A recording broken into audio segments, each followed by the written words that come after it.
Hi everybody. Well, I've had a few days to live with McCartney III now, and so I thought I'd give my review of the album. When I did my unboxing video, my vinyl copy had not come in, and as I said in the video, at that time, Friday afternoon, the day of release, I had not even received a notification of when to expect it from Amazon. About an hour or two after I did that video, I received a notification that it had shipped and it arrived on Monday. So I've been able to enjoy my vinyl copy in addition to the CD and cassette. So I've listened to it in all three formats more than once, plus listened to it streaming through Amazon Music as well. And so probably listened to it about a dozen times total since release date. And I'll just go through track by track and give a few quick thoughts on each one. So first up is Long-Tailed Winter Bird. That was the track that immediately grabbed me straight off, and I think is still probably my favorite on the record. It is more of an instrumental. I tend to kind of want to think of it as being an instrumental, even though there are some lyrics. But what's really interesting to me about the track is that it feels like a jam. If you didn't know it was Paul playing by himself, you might think that it was, Paul with some other musicians jamming in the studio. And the fact that he was able to get that feel by himself, I think is great. It's a really interesting track musically. I've seen some reviewers say they think maybe it goes on a bit too long. For me, I think the length is great. It's a great track, and I don't see myself ever getting tired of that one. Next up, Find My Way. Of course, the song they're pushing is the single with the promo video. Great promo video of Paul in the studio putting that track together. It's a another great Paul McCartney track.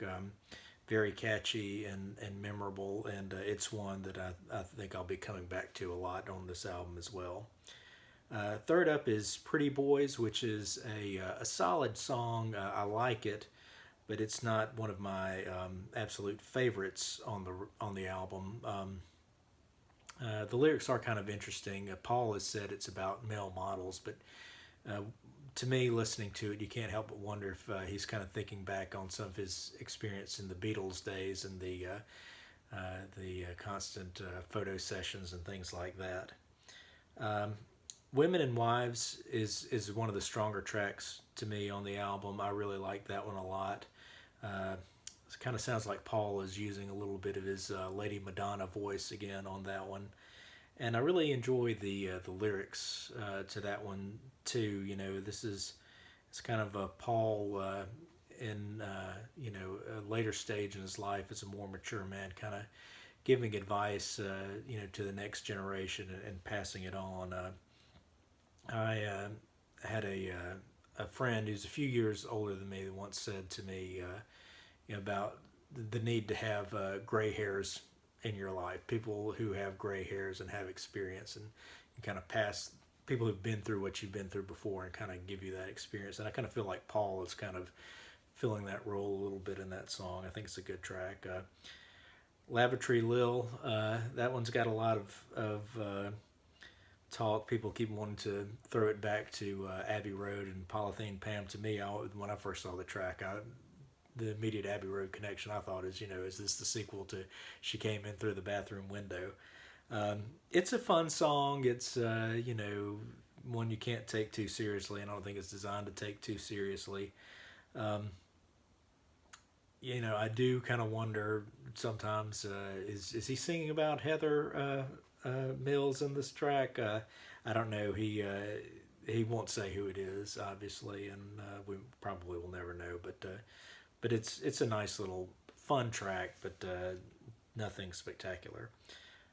Next up on the album is Sliding. Of course, the running order is different on the CD and the cassette.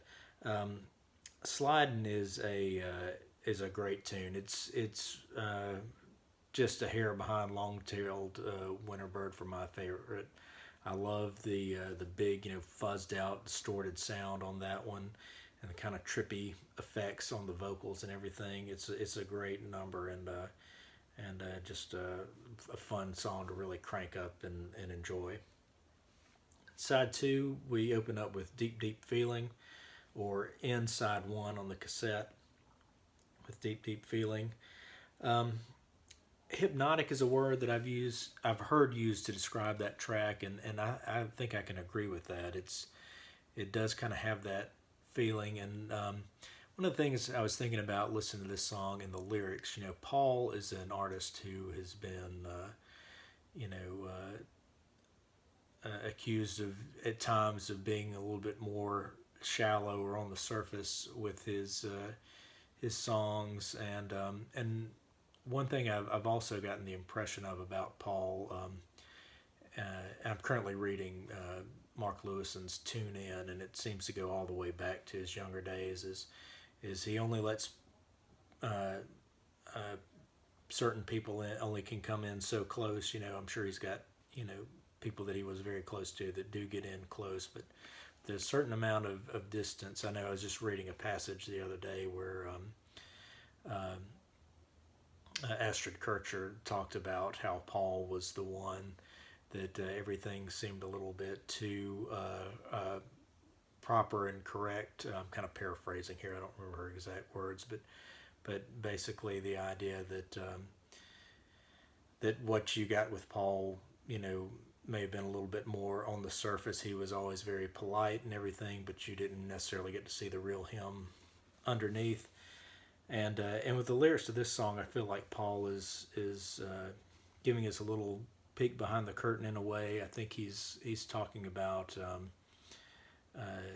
these deep feelings, and in this case, the strong love you can have for someone, and that strong feeling that's underneath. It may not always come out on the surface, I think, but I think Paul is a man of deep, deep feeling, and although he doesn't always let everybody necessarily see that, he doesn't necessarily always wear it on his sleeve. He's very conscious of how he presents himself.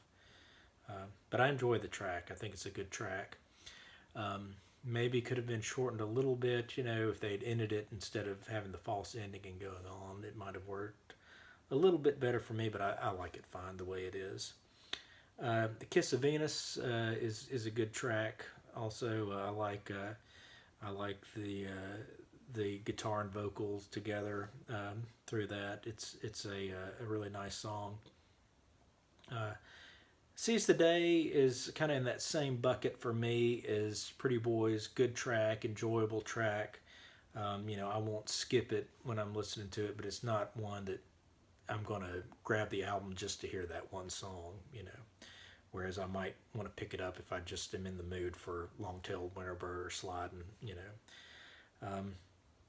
Deep Down, I think I said in my first video that this was the song that had grabbed me the least on initial listings. It's still, I would probably rank it as my least favorite on the album, but it is, again, a good song. One thing that's kind of through the album on this, but I noticed it especially on that track, is the drum sound. Some people, I'm sure, probably hate the drum sound on this record and on that song particularly, but there's a real snap to the snare drum that I kind of like, and that's kind of the one thing when that track comes on that I kind of listen to is the drums and that snare drum, that snap of that snare drum. It's kind of catches my attention, and I kind of like that about that track. And then we close out with Winterbird, When Winter Comes. When Winter Comes is a great track. Paul definitely had the right idea not to bury it as a bonus track on the Flaming Pie reissue. It certainly has a different feel from the rest of the album. You can tell it was recorded 28 years before everything else, and not just because of the difference in Paul's voice, but even the sound of the acoustic guitars, the way it's recorded and everything is different from what you hear elsewhere on the album.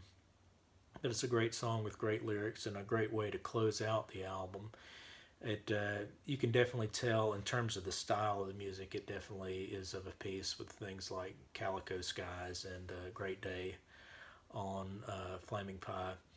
The lyrics, though, always kind of put me in mind of something like "Heart of the Country," even though the feel of the song, the music is totally different. It's that same sort of, rural celebration of rural living and everything. Um, but the that verse about planting a tree for some poor soul, I think that really fits in with the themes of this album of Paul as an older man, writing these songs and giving us a glimpse in his life, as somebody who's aware that he's in the winter of his life, which I think is I mean that's kind of I think I see that as kind of the idea of long-tailed winter bird, that just the title, the winter theme, if you will. And so when winter comes, even though he's it's a song that was recorded when he's 50, he's including it on an album of other songs that he recorded when he was 78, and you kind of see that sentiment fitting in of somebody who's got much fewer days ahead than behind, realistically, but who's trying to pass something on, that idea of planting the tree that somebody in the future will get benefit from. I think it's great and a great way to close out this album. I certainly hope this isn't his last album, because he's still got a lot left in the tank if this is anything to judge by. So it's still too early for me to kind of rank it too much compared with his previous albums. I think if I was trying to think in terms of the last 15 years, which is when I feel like he's really been on a hot streak, my feeling right now is I think I would go to this one before I would go to Memory Almost Full or New, but I may still put Egypt Station slightly ahead of it. I don't know. The more I listen to McCartney III, the more those two are kind of getting neck and neck for me, and I think I'd still put Chaos and Creation above those. But it's still too early to tell really how it'll all shake out in terms of how I feel about it compared to the other albums. In the meantime, I'm just going to be continue listening to this one over and over again and really enjoying it every time, I think. One thing I want to do in my reviews for albums like this, where I have multiple copies, is just do a quick tour through the collection to show you what I've got. So, of course, this is the standard edition black vinyl copy. And I haven't seen a lot of people. I've seen one or two videos of people who have the black vinyl. A lot of what I've been seeing on YouTube are the various colored versions. And then, as I showed in the unboxing video, standard edition CD right there, and then also the smoky cassette version. Anyway, hope you enjoyed my review, and I'll be back with some more reviews in the future. Thanks for watching.